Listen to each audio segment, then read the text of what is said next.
From the studios of Columbia College Chicago, this is NewsBeat.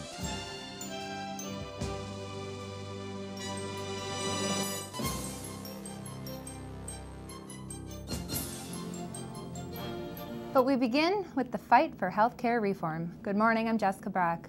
And I'm Nicole Ebat.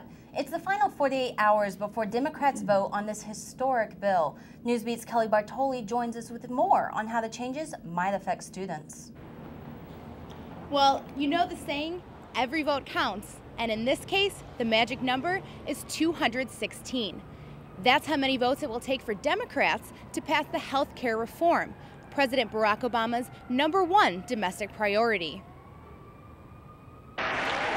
It's been stuck in Congress for nearly a year, but the health care bill could finally be making progress. President Obama set a March 18th deadline to pass the 2,000-page bill, and White House Press Secretary Robert Gibbs is very optimistic. I believe when this time next week you all will be discussing health care that's passed the House and is one signature away from being the law of the land. Over the past year, health care reform has been constantly debated and revised. The current version of the bill, however, makes quite an appeal to college students. For instance, the plan says children can stay on their parents' insurance until they turn 26. This would keep many college students and recent grads insured. I think that's a good thing because college students right now, they probably don't have any money for themselves to get health care. I think it gives them a little bit of time to get on their feet and, kind of just get themselves going, and then they can get their own health care once they're ready. In addition, student loan reform was recently added as a measure under the health care bill.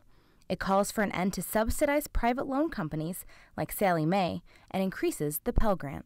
Gift in the cars, it's good because they'll increase the grant money, but that'll just be something that people really need to become informed about. The cost of education is so much that, getting private loans can be pretty costly when you have to factor in interest payments and all that kind of stuff. So yeah, I know, raising the amount for a Pell Grant and doing it all through the government probably would be beneficial.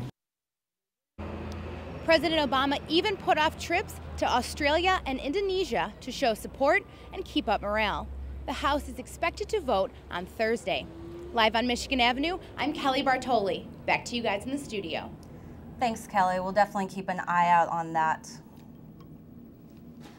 Full-body scanners have landed at O'Hare Airport. The controversial scanners can detect weapons and explosives that may be hidden in clothing or skin folds. Some believe it's an invasion of privacy, while others say it will improve security. Right now, passengers will be randomly selected. However, travelers can opt out for a pat-down. A local minister delivered a blunt message from the pulpit Sunday, literally. Bishop Trotter of Sweet Holy Spirit says convenience stores are selling blunt cigars to kids who use them to smoke marijuana. He says it's turning the kids into drug addicts. Trotter has introduced 2 bills to the Illinois General Assembly that would make it illegal to buy or sell such cigars.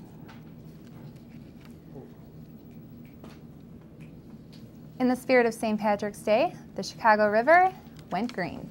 They dyed the river on Saturday, just in time for the St. Patty's Day parade. The river is still green, and today is the perfect day to get out and take a look at it. It takes a couple of days for the river to turn back to its natural color. Instead of making history, they're rewriting it in Texas. Why they're changing their textbooks and what they're leaving out. Plus, stuck pedal or sticky story. The driver of this Prius says it wouldn't stop. Toyota says they're not so sure he really tried. We'll explain. Cedar Pro Mist, dry or wet cleaning system.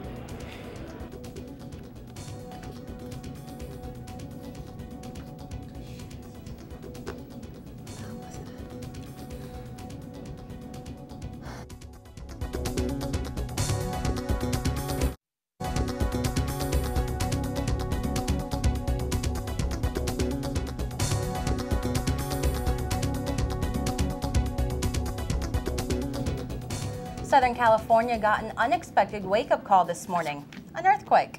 The 4.4 quake struck around 4 a.m. in Pico Rivera, California. That's about 10 miles east of downtown LA. So far, no reports of injuries. However, minor damage was reported, including a major roadway that buckled. They say don't mess with Texas, but how can a school district erase history? One district created a more conservative lesson plan. The Texas Board of Education approved a curriculum and textbook change that involved omitting Thomas Jefferson. The vote passed in favor of the Republicans is expected to reach the public for a final tally in May. Toyota is fighting back against the driver of the so-called runaway Prius in San Diego. James Sykes says his gas pedal got stuck last week on a Southern California highway.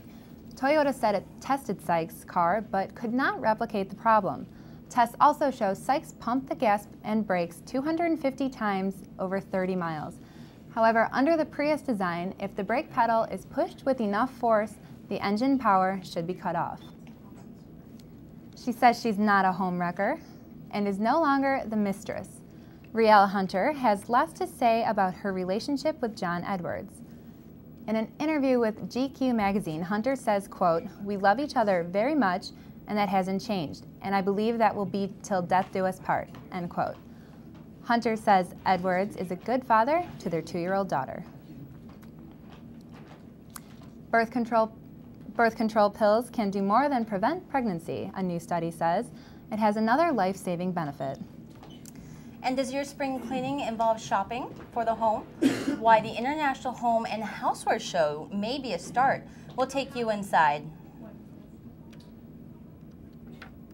I'm Leon Seradin, live today, and I'll let you know exactly all the highs and lows expected this week. Stay tuned.